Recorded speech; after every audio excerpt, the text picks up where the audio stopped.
Hey guys, welcome back for another week. There's only two of us today, so Ritesh, welcome.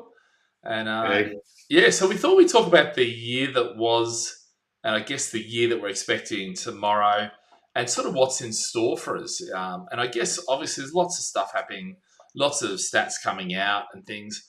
And I think it's we were just talking before about the fact that you're not going to find any positive in the news, are you, in terms of stuff that's going on, because obviously the government wants us to spend less, and so they're going to make it that happen through negative media, through everything, you know.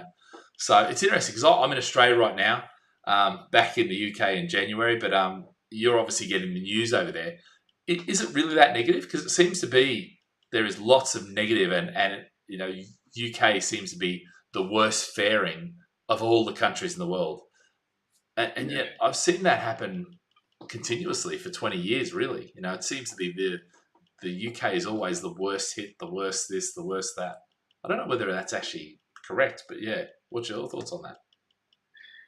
Yeah, but look, it's the UK media, right? Whether it's our economy, our property market, our job market, our sporting team, England World Cup. Won't talk too much about that, but it's sensationalism, right? Maybe look, it's the media all over the world, but the UK media do like to dig their nails in really hard and pick up on the negatives and really. And it's interesting, even when I have my morning coffee and put the BBC News on. And I'm going to stop soon. I've got to stop doing that and just jump on my podcast instead.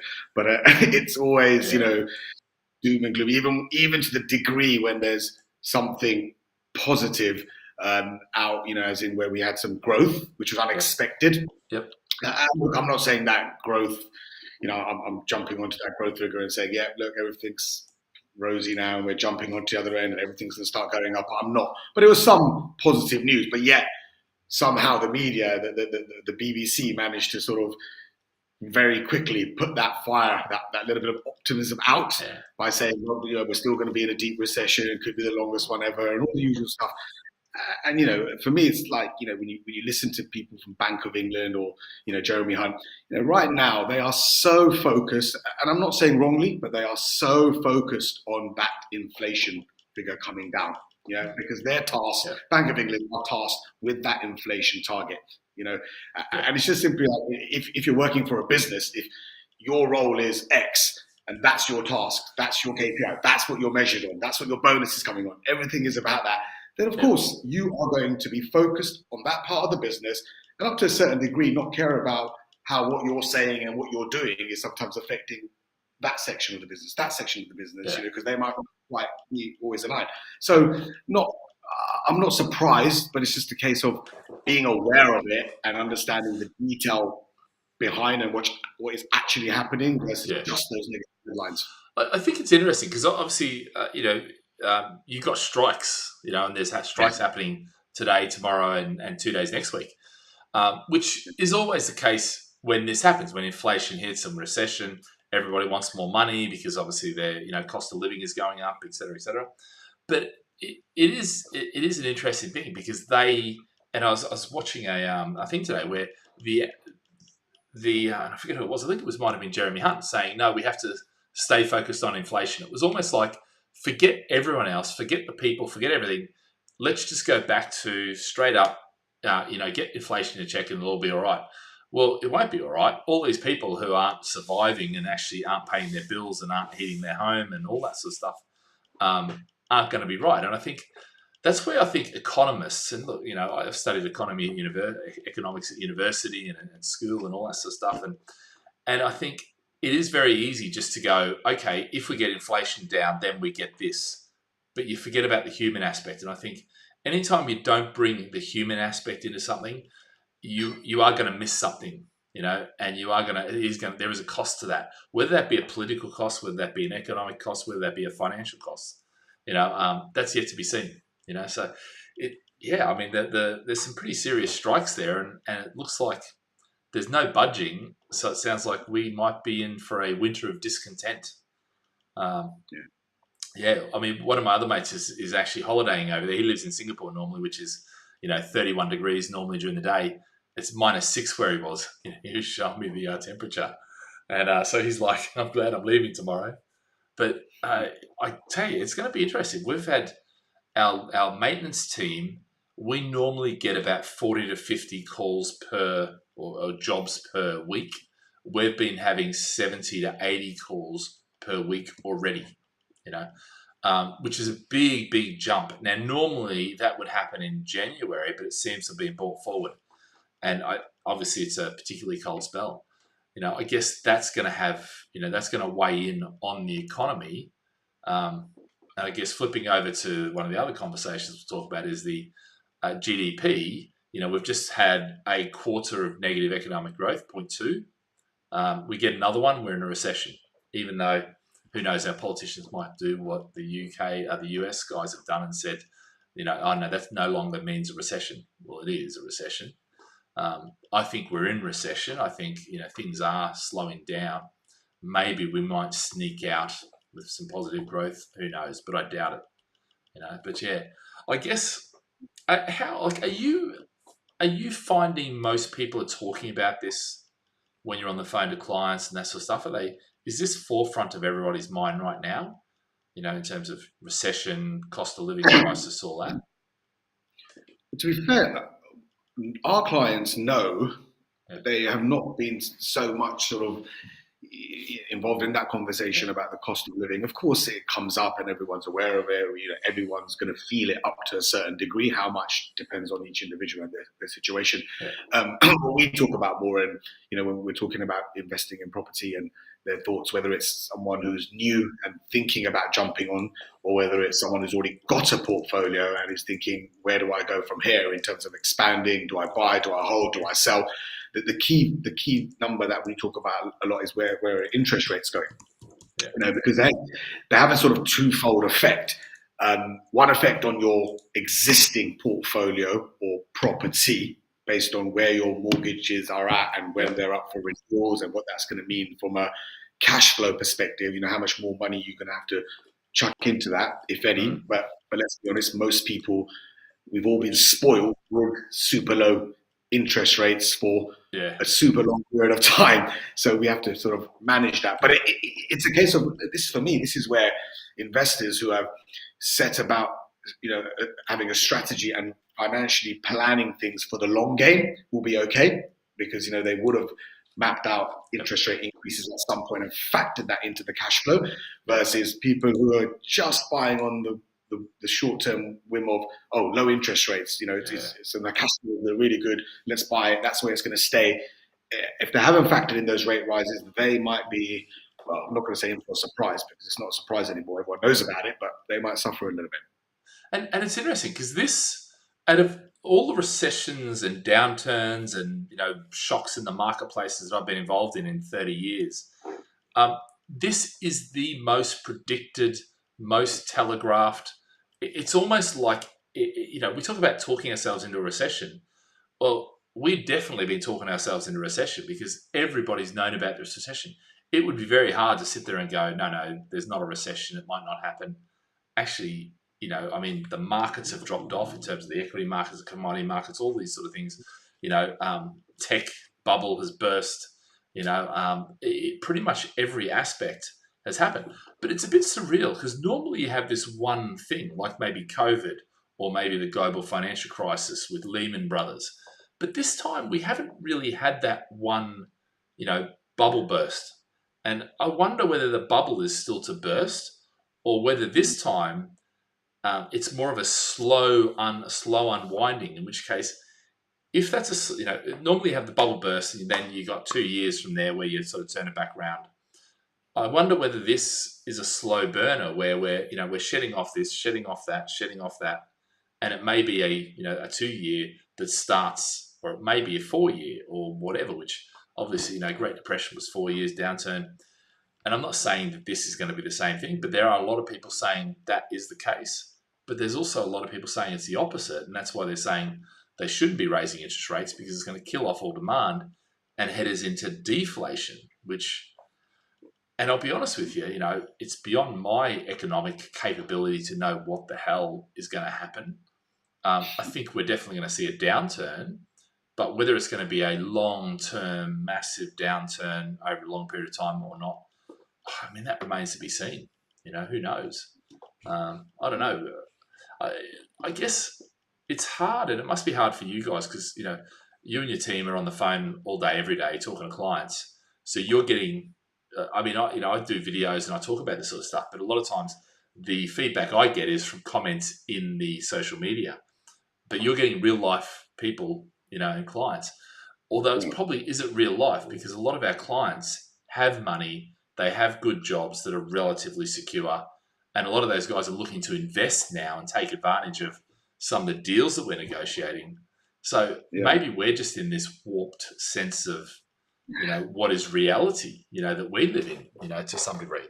I think it's because of the look for every downturn or for all the pain points that, let's say, the UK clients are feeling right now or thinking they're going to be feeling, there's the opportunity for the international markets. That's right.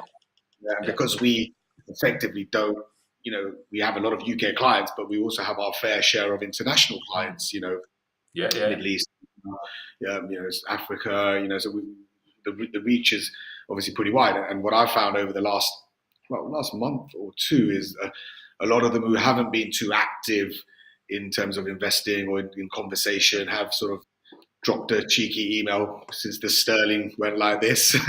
And for them, UK is 15-20% discount. So a lot of them are thinking, or last time they bought was at a period when the market was where we are heading towards, maybe a little bit now, on a bit of a downturn, sterling's down, all those things, and the opportunity opens up with them. So, for a lot of them, they're pretty confident that a market like the UK, the economy like the UK's, it will always come back. It's a matter of how long before the economy recovers, the sterling comes back, legal system is strong, political system is strong. I say that with a bit of a smile. Your views, right? But but look, it is compared to most countries. So we'll see. I think, on that point, the political system being strong, there's no doubt the political system's strong. My healthy skepticism and I guess conspiracy theorist type, thing is it's just not serving the people. It's serving the politicians and the wealthy class. Actually, the politics is very strong. The politics is very secure. The rule of law is very secure. All these sort of things, which actually were, the cornerstones of democracy and capitalism, all of a sudden, for me, have been turned on their ass and turned against who they were serving, And I think that's more, my point. But interestingly, people outside the UK still see the UK as a great place to invest, and I have no doubt it is, including London and and now, in fact, Manchester and Birmingham, to a lesser degree, Liverpool, commuter towns, all those sort of places are quite recognisable, even though England can't win a World Cup, So, it's interesting. We're having a conversation totally off track.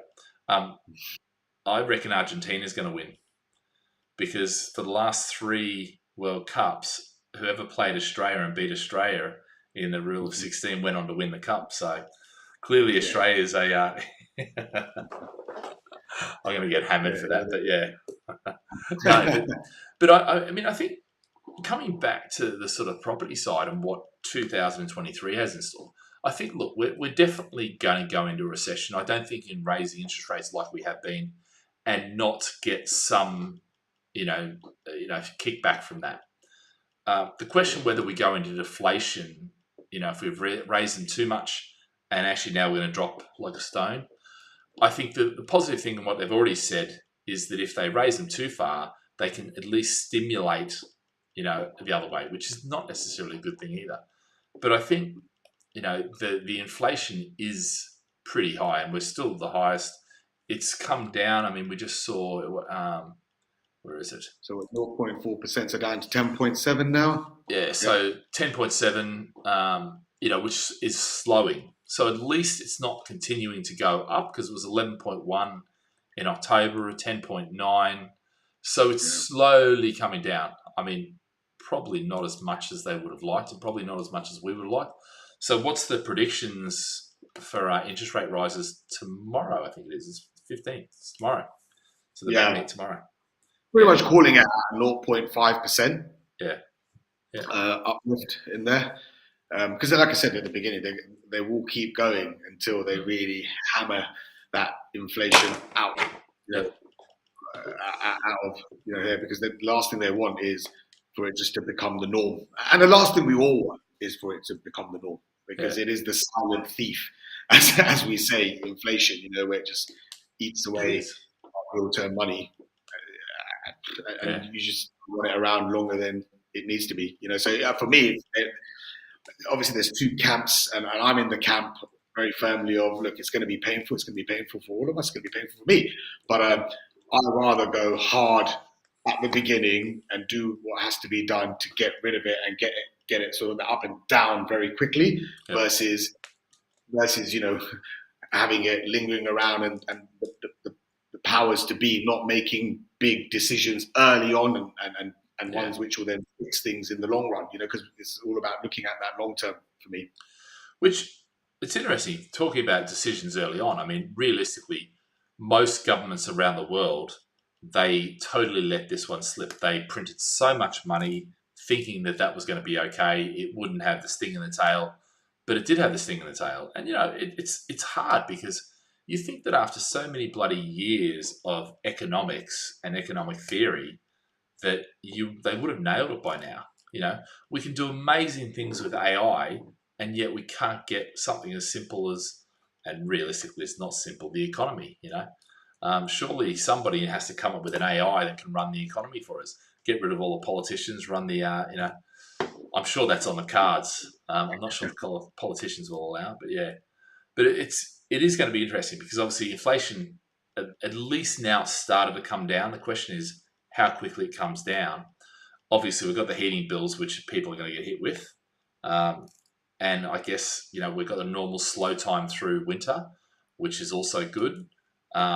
So, we'll see over the next sort of 3-6 months until spring.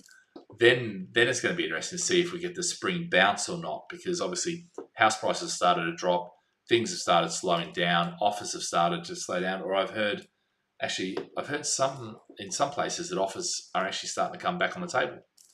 So, it's hard, because for everything that you hear negative, you also get a positive. So it's a hard one to know and to say this is what's going to happen. And normally I'm like, okay, this is what's going to happen. I've looked at this, and this is where I think it is. But right now, I think there's two camps. There's this camp and there's that camp. And I'm normally the one that sits in the middle somewhere, or I'm more on the positive side. I think we are going to go through a period of, there is some pain to be had, which we haven't had. The shares, stocks, commodities, all that sort of stuff have had it. Tech has had it. Property hasn't really had it so far, because we've been coming off so much momentum. But then property didn't start until later with the COVID boom. So when all the money got printed, it had to work its way through the economy, and property is one of the last things that kick off, and so the last things to slow down as well. So we may see that happens over Christmas and New Year. I guess we'll see. I hope that it does, but I think the other problem you've got is the government's not making enough properties. They're not making it easy. They've just dropped the housing targets, which means local councils can decide on their needs. Which means they could make the choice, given arm twists and pressure and all that, not to build more properties, which is just going to send rents up even higher. And that doesn't solve the problem. What we really need is to reverse back to Brexit, invite some more, Eastern European people to come work and do all those low labour jobs, to keep the inflation down, and that would solve all our problems. Maybe not that simple, but yeah. I think the supply element is an interesting point, because in our world, the new build world, what we're already finding is, there's a lot of developers who are building big schemes that we get involved in are not having too many conversations around launching the next one, the next phase, the next phase, the next phase. And I'm not surprised. And often, when a question that has come up with a lot of our clients is, when they're about to sort of move ahead with a project is that they have a concern of, but there's going to be, a lot of properties being built here. So their concern is, will mine rent out? Will there be too many? What if the market slows down? There's too many properties. And this is where I'm always like, look, where you've got to work in the right areas, of course, which have got the population, the jobs, the infrastructure to support that level of development. But secondly, it comes down to working, being commercially smart, working with smart developers, which is a value we massively bring in, because we know the likes of some of the developers we work with, not going to mention any names, what they do very quickly when they realize that the demand side of things is going to slow down, instead of building more and more and more and forcing themselves to have an oversupply, which could then lead to prices having to come down, they'll just slow down future build program. So they'll starve that specific development, that area of supply. And that means even if prices are not doing this, they're not doing this. They just sort of sit around a bit, and then when things improve again, they'll start ramping it up. And then what you find is when the demand level goes to, because make no mistake, if people are not buying property right now, it's not because there's no demand, where people don't have nowhere to live, have too many properties, or there's anything like that. It's down to uncertainty in the market, and personal circumstances is making them sit on their chair and wait, and let me see how this plays out. Once this plays out, the demand that's built up over the next 6 months, 12 months, 18 months, it all comes flooding back into the market. And that's when you find the developers will start launching and selling very quickly, and prices start doing this. So a lot of people who have been investing for a while, and people who have been in the industry, know that actually they love to come out to play now when there's some fear and calm around, because now they can, maybe get a better deal. They can not be hounded and pushed into, oh, you better do this now, or the prices are going up next month or whatever. They're calm, they can make a decision and lay the foundations for what's going to come in 1, 2, 3 years time. But you're right, because some of the conversations we've been having with developers is, right now they're slowing down their launches, which is exactly what they will do in this part of the cycle. But I can remember last cycle and the cycle before, where once the time comes where things are starting to stabilise, the economy is getting back, all of a sudden then there's a flood of properties coming on, and that's where every single weekend. I remember I moved to Singapore in 2012, because in 2012 I was flying over there once a month, spending a whole week doing meetings, the whole week doing seminars. We had launches, and every single week I was doing it, and it just got too much flying. And I said to Arlene, let's move to Singapore, grow the business there, be close to the family and that sort of thing. And of course, if we had 3 or 4 years of just launch after launch after launch after launch, and then it's really slowed down now, and it's been slow realistically. Certainly the London side of things has been slow, but that will come back, and that pent up demand when it does come back is huge, and obviously a lot of the developers we use, they're big enough to be able to slow down or quicken.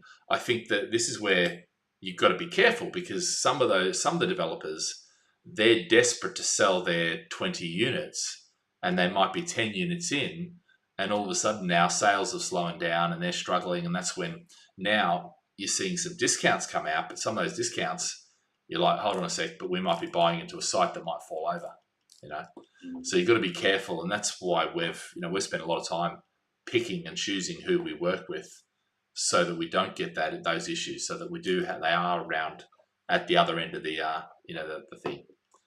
the recession. It's interesting. We are talking about recession as it's inevitable. However, I was thinking today, and I was just going through some numbers and some stats and looking back in history and looking at where we are and what's happened. There's also another case which is a contrarian thinking, which is that if you look at what's gone on, in terms of the share market and all that sort of stuff, it's shedded a massive amount, tech bubble, all that sort of stuff. The only thing that hasn't happened so far is the unemployment rate.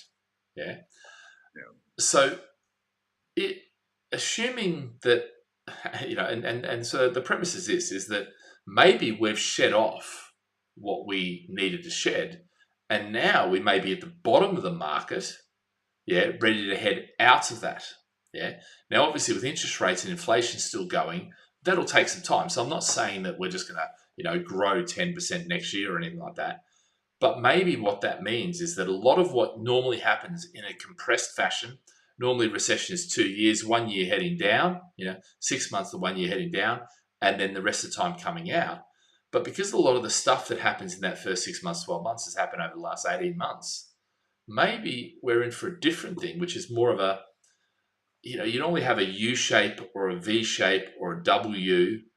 Maybe what this is more like a bowl shape, where it's kind of slow down and slow out, who knows? Or it might be slow down and then quick out. That's one of my sort of contrary theories that I'm thinking, is that possible? What's stopping that? But so far, look, yes, unemployment, so it all depends what happens with unemployment. But with so few jobs around, like I'm looking to hire more people. I'm not looking to shed people. Whereas come the last recession, we had 70 odd staff. So it was kind of like, wow, okay, do I really need 70 odd staff? I was kind of rationalizing. Now I'm sitting there going, no, I need to hire more staff, and I know a lot of businesses are like that. Maybe this is a totally different set of circumstances. And maybe that's what we're going to see. I don't know. It's a hard one because you look at some of the markets and some of the share values, and I'm like, maybe I need to start jumping back into my shares trading again now, not waiting. But it could be a W, so we could be come down, it looks like it's coming out or the potential come out, and then we hit the next one. What do they call it? Dead cat bounce. Who knows? Yeah.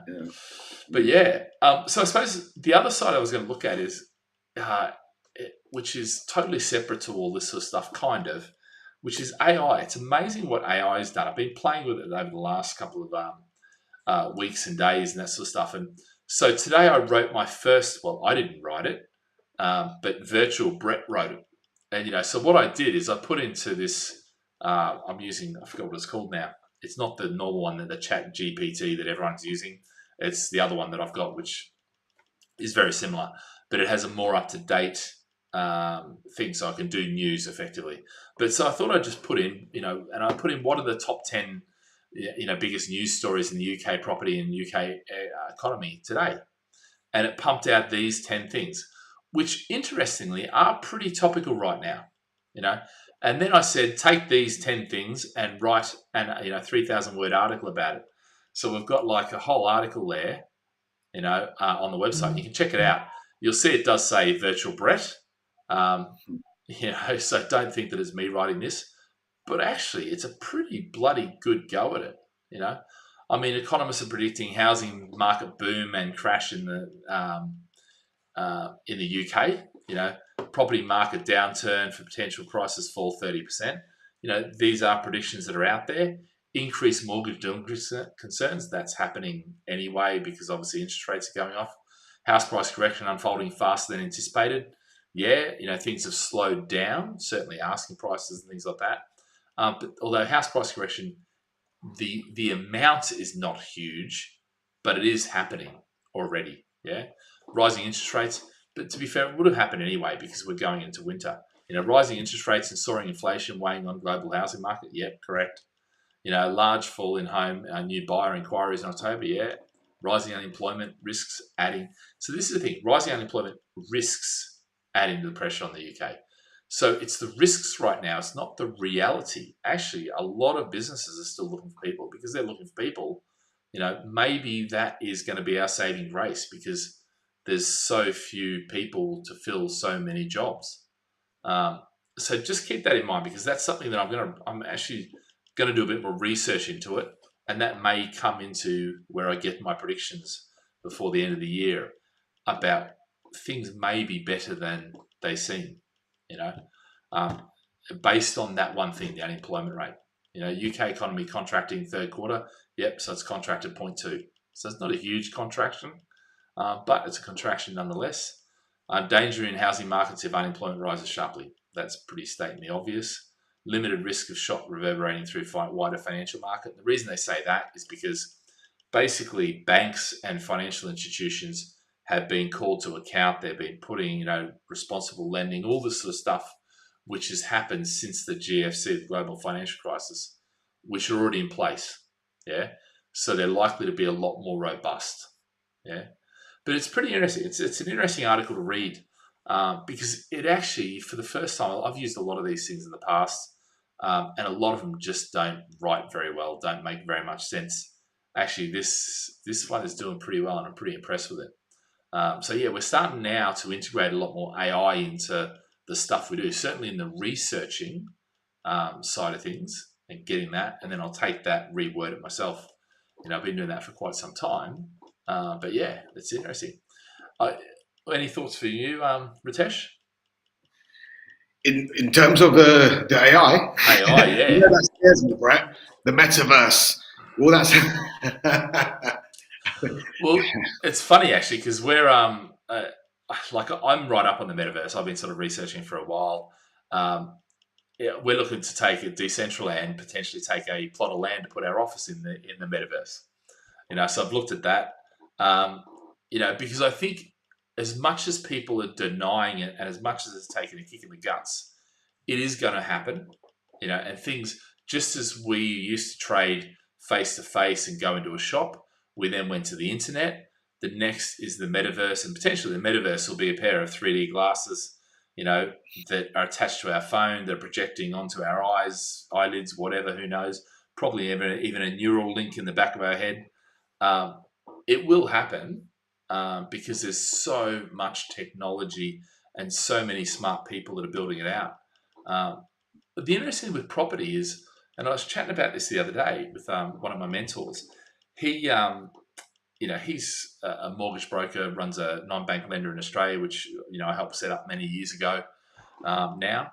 But I chatted to him and just about this whole concepts, and the reality is it is going to happen, and things are moving that way, even though people don't, agree with it. And I think it's going to be more and more of a part of our life as we move in. So they're already starting to think about how that affects. But what I was saying was, I don't think anyone's pegged it and done AI prop tech really, really well so far. I think we're still in the early days of it. I think there's still a lot of opportunity. So yeah, Darren's just sent us a message. So he said, geez, I didn't change the color. Hey Darren, how are you? So land registry, average house prices shows terrace prices have overtaken flat prices since the start of the year. Do you think flats are undervalued to terraces?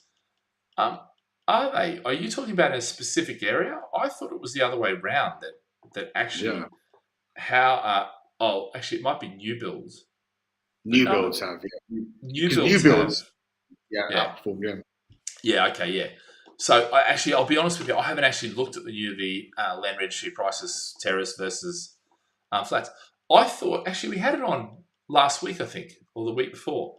They were tracking very similar. So do we think that they're undervalued to terraces? Do I think it depends on the area? So different areas with different dynamics and different things. So I wouldn't say they are or they aren't, but what I would say is, you've got to look in your specific area that you're talking about, and then look at what's going on in that area. And that's with anything. Because I wouldn't buy a flat just because it's undervalued compared to a terrace. Because the market can change and that sort of stuff. I would look at both on their merits. Because the flat is a different investment to a terrace house.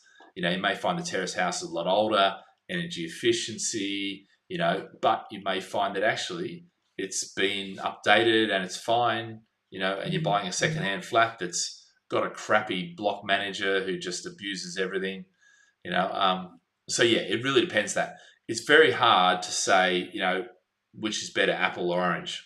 It depends what you like. It depends what, apple, the features of the apple and the features of the orange are. So hopefully that sort of answers the questions without. And look, will they return higher again? Which is the final part of that question. What you tend to find is they all sort of interact. So I can't put my hands the same way, but they'll go up. Some will take over, others will take over, and they're sort of all that sort of intricate thing. So it really depends right now. I don't normally go and track terrace versus apartments, that sort of thing. But what I will do is look at new build premium. So if say we do new build, which is our big thing, sometimes the new build premium in an area gets up too much compared to the secondary market, in which case that's not the time to be buying new build. But that's certainly not the case now.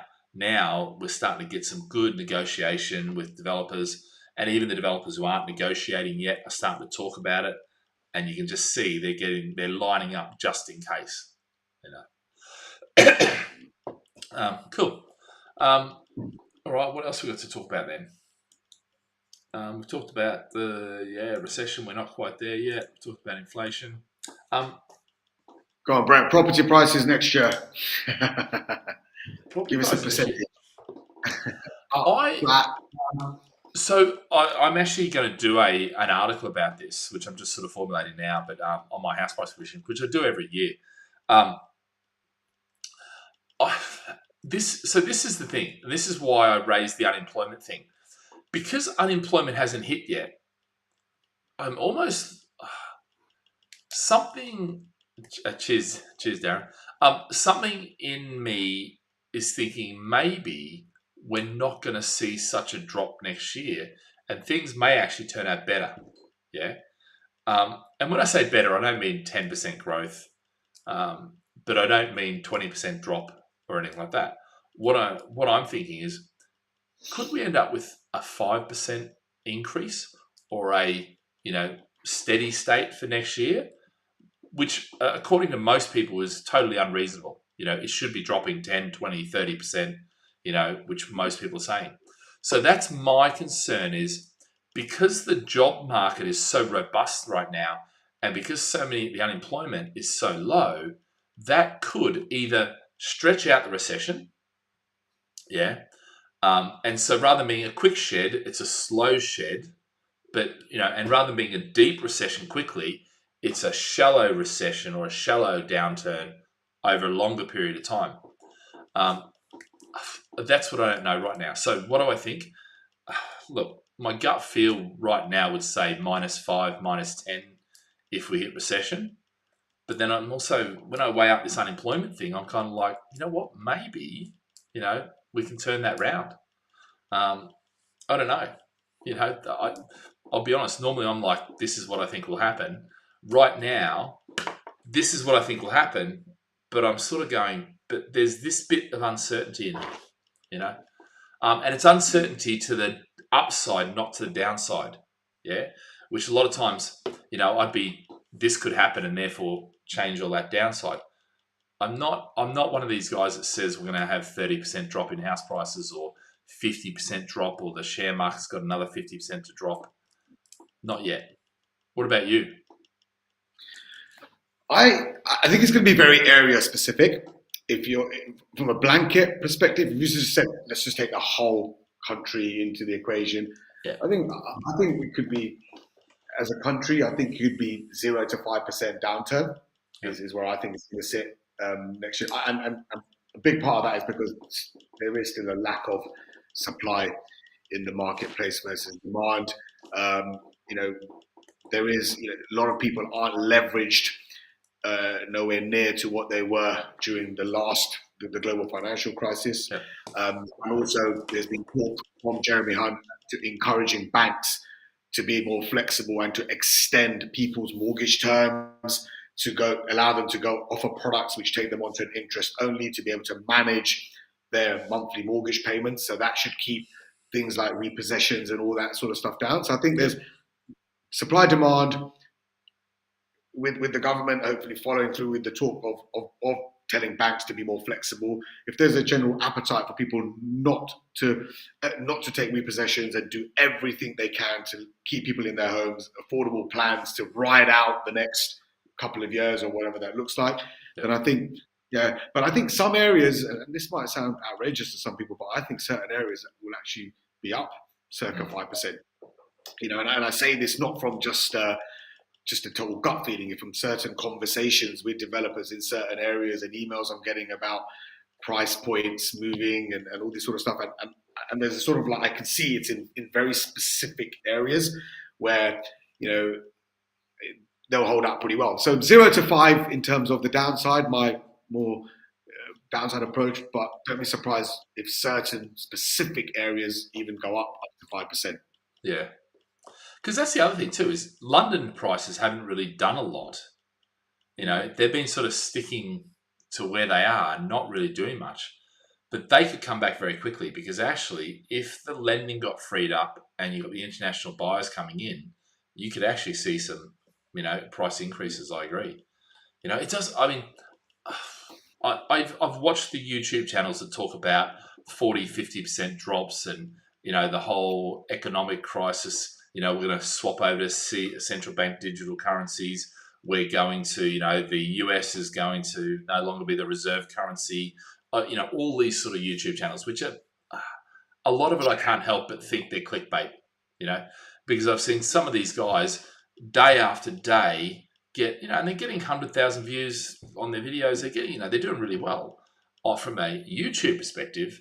But you look at actually their predictions, and for the most part, they're just so wildly wrong continuously. But because they're selling negative, people just lap it up. People want to, and unfortunately, this is the reality: is we've become so used to making excuses to why we're not successful, and this might hit home, with some people. We've become so victim conscious.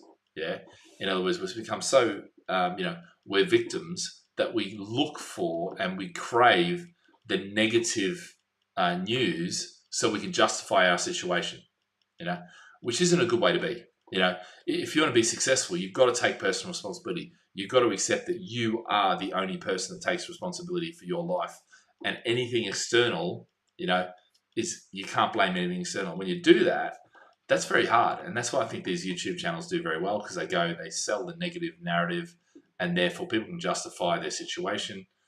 But that's not going to make them successful. You've got to sort of get over that and get where the real information is. And there is some great information out there. I have to say, the content that's being put out on a number of different channels, is fantastic right now.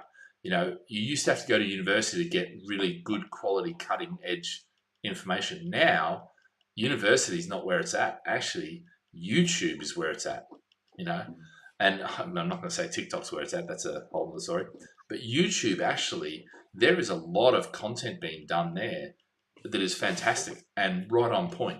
And, and for me, that's why, I'm spending 2 hours a day consuming content, but positive content, not this negative shit that's just clickbait. So, yeah.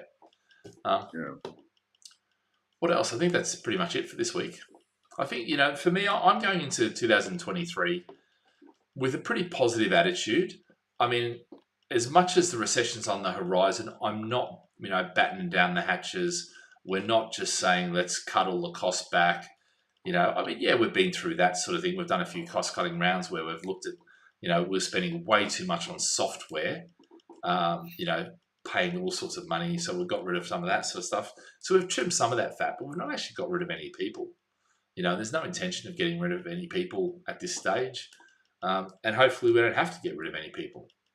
That's, which if you look at the global financial crisis, it was very different. I had to sit down and I had to go, can we really afford to have these 70, 75 people, whatever we had? Maybe we can get away with, and I think we went from 75 to 45. You had a marketing team of 10 people, right? Yeah, I know. Yeah. Which, to be fair, I want that marketing team back now because I'm sick of doing it myself. No, but no, I mean, in actual fact, it's interesting. We are looking to build that marketing team back up. We've been chatting about it extensively. Because that's where things are at now. So yeah. What about you? How are you going to 2023? Yeah, I think my thoughts on it are, look, it could be 5 up, 10 down, 10 up, whatever. You can't control it. We can't sit here and physically, for sure, say which way. Everyone's got their 2 pence they're gonna put into the hat, and depending on what they do and their narrative, I accept that. Of course, I'm going to be positive about property. This is what we do.